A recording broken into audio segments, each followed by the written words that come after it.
Hello my dear friends, welcome to my YouTube channel. आज के इस क्लास में हम डिस्कस करेंगे वन वर्ड सब्स्टिट्यूशन, जो आपके एग्जाम पॉइंट ऑफ व्यू से इंपॉर्टेंट है। एसएससी सीएचएसएल के फॉर्म भरे जा रहे हैं। आगे जो भी अपकमिंग एग्जाम है 24 में एसएससी के, आपके लिए हेल्पफुल क्लास होगी। क्लास को एंड तक देखना, अच्छी लगी, समझ में आए तो वीडियो को लाइक शेयर, चैनल को सब्सक्राइब करना। विदाउट वेस्टिंग टाइम अपनी क्लास को स्टार्ट करते हैं। सो माय डियर फ्रेंड्स, आज की क्लास का जो पहला वर्ड है वो है प्रेरोगेटिव। प्रेरोगेटिव वर्ड कभी भी आए, वन वर्ड सब्स्टिट्यूशन में आए, वो कैब में आए, तो क्या होता है इसका मतलब, जो चीज़ें बिल्कुल सही हो, एब्सोल्यूट राइट, जो चीज़ें बिल्कुल सही हो उसको प्रेरोगेटिव कहते हैं। ठीक है, तो इसका मतलब है एब्सोल्यूट राइट। सेकंड है सेडिशन। सेडिशन वर्ड का मतलब, या तो वन वर्ड सब्स्टिट्यूशन में इसकी स्टेटमेंट अगर आए, इसका मतलब है act of speech for inciting public against the government. जैसे कि आप सोच सकते आपने सुना होगा भड़काऊ भाषण, जो सरकार के खिलाफ लोगों को दिया जाए, सरकार के विरुद्ध भड़काऊ भाषण या कोई भी ऐसा स्पीच क्या कहलाता है, सेडिशन कहलाता है। ठीक है, सेडिशन कभी भी आए तो आप याद रखना, भड़काऊ भाषण से जो पब्लिक के बीच में सरकार के खिलाफ दिया जाए। ठीक है, फिर थर्ड है फोना।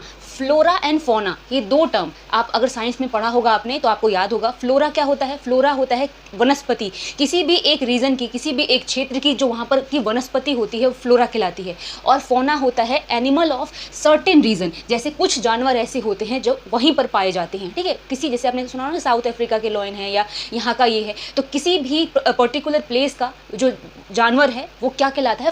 फोना कहलाता है। ठीक है, तो फ्लोरा और फोना ये दोनों ही टर्म्स है, अपने साइंस में पढ़ी भी होगी। फ्लोरा मतलब जहाँ के वनस्पति के बारे में, फोना जहाँ जानवर के बारे में।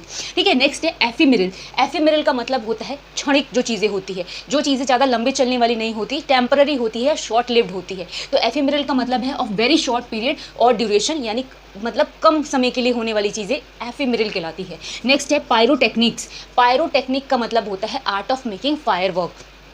फायर वर्क क्या होते हैं? जो दिवाली में आप पटाखे जलाते हो, पटाखा बनाना, पटाखे का जहाँ पे बनाया जाता है उसका जो कला है वो क्या कहलाता है? पायरोटेक्निक कहलाता है। ठीक है, नेक्स्ट है cartography. Cartography art of map making, नक्शा जो बनता है, ठीक है, उसको बनाने की कला कार्टोग्राफी कहलाती है। ठीक है, आर्ट ऑफ मैप मेकिंग क्या कहलाती है? कार्टोग्राफी। नेक्स्ट है पल्सेशन। पल्सेशन होता है बीटिंग ऑफ द हार्ट, जैसे आपने सुना होगा कि पल्स रेट कितनी है। ठीक है, यानी दिल की धड़कन जिसको बोलते हैं, दिल का धड़कना, पल्सेशन कहलाता है। जब पल्स रेट चेक जाती है तो बीटिंग ऑफ द हार्ट मतलब आपके दिल की धड़कन कितनी स्पीड से चल रही है उसको नापा जाता है। तो पल्स, पल्सेशन दिल की धड़कन से रिलेटेड है। ठीक है, अब देखो आगे के वर्ड्स।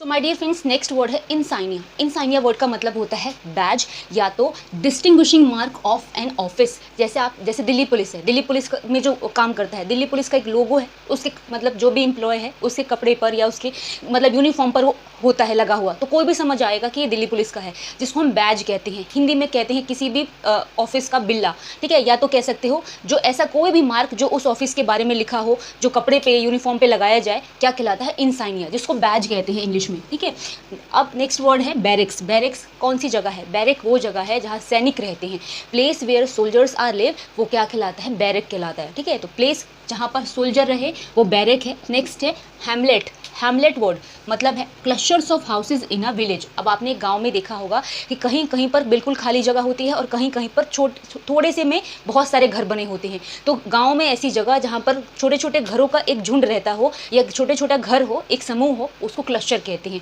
ठीक है, उसके बाद है साइनोजर। साइनोजर होता है सेंटर ऑफ अट्रैक्शन, यानी ध्यान का केंद्र। ठीक है, साइनोजर वर्ड का मतलब होता है ध्यान का केंद्र। फिर है फिएस्को वर्ड। फिएस्को का मतलब होता है भारी असफलता, जिसको कंप्लीट फेलियर भी कहते हैं या ग्रेट फेलियर भी बोलते हैं। बहुत ज़्यादा असफल हो जाना फिएस्को कहलाता है। उसके बाद नेक्स्ट है इकोफोबिया। फोबिया मैंने आपको बताया था, फोबिया मतलब भय या डर होता है। इकोफोबिया कभी आए, इसका मतलब है फियर ऑफ होम सराउंडिंग, यानी घर के वातावरण में, घर के आसपास आपको जो डर लगता है वो इकोफोबिया कहलाता है। ठीक है, अब देखो आगे के वर्ड्स।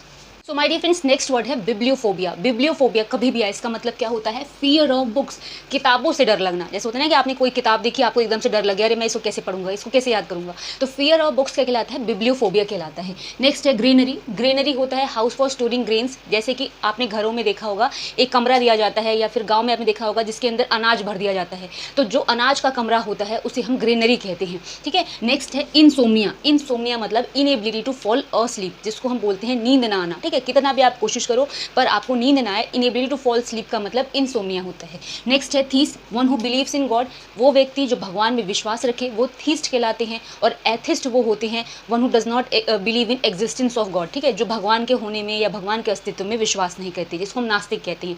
तो थीस्ट और अथीस्ट यही दो बेसिक डिफरेंस है।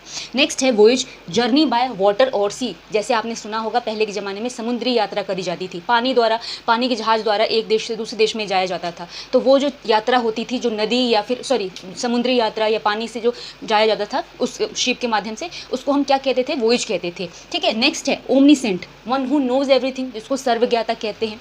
वो आदमी या वो व्यक्ति जिसको सब कुछ पता हो या वो क्लेम करे कि उसे सब कुछ पता हो, वो ओमनीसेंट है, सर्वज्ञाता। नेक्स्ट है इनस्क्रूटेबल, नॉट ईजिली अंडरस्टूड, आपको कोई ऐसी चीज़ जो जल्दी समझ में ना आए वो इनस्क्रूटेबल कहलाती है। मान लो आप इंडियन हो, आपको कोई अदर लैंग्वेज दे दिया जाए, उसकी बुक दे दी जाए, आपको उसका एक लेटर भी समझ नहीं आएगा। जो चीज़ें समझने में मुश्किल हो वो इनस्क्रूटेबल कहलाती है। सो माय डियर फ्रेंड्स, ये क्लास यहाँ पे फिनिश हो रही है। छोटी थी, इंपॉर्टेंट थी। इसकी सीरीज़ बहुत सारी मैं लेके आऊँगी जिसके अंदर डेली 20 वर्ड्स रहेंगे, 1 वर्ड सब्स्टिट्यूशन के। आप किसी भी गवर्नमेंट कॉम्पिटेटिव एग्जाम की प्रिपरेशन करिए, आपके लिए हेल्पफुल होगी। अच्छी लगी, समझ में आई तो वीडियो को लाइक, शेयर, चैनल को सब्सक्राइब करना। मिलेंगे नेक्स्ट क्लास में, तब तक के लिए थैंक्स फॉर वॉचिंग।